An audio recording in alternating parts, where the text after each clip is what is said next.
अगर आप इस चैनल को सब्सक्राइब नहीं किए हैं तो प्लीज सब्सक्राइब जरूर करें और बेल बटन घंटी को दबाना।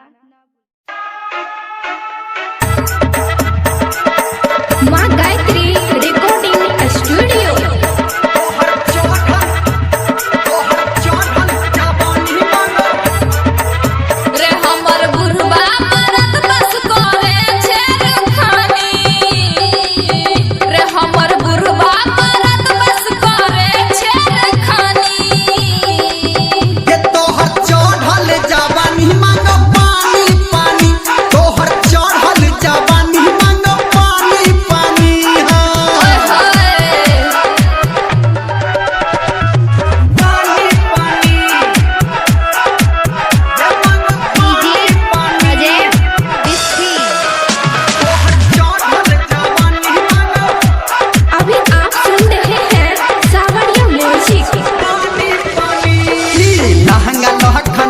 तोहर मस्त लागे छो।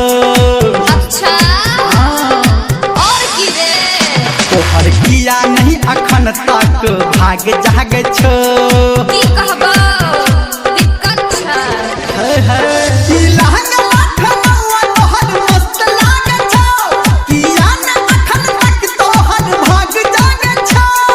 ओ लगे रे हम के लोमिया हमर छै नादानी रे हम के लोमिया हमर छै नादानी।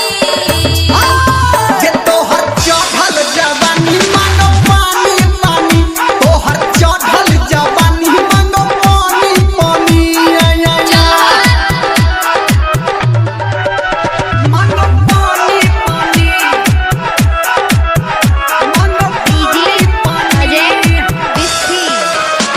हमरा त लागे छौ उमरद नहीं छौ। तू कना बुझली रे बोल ना।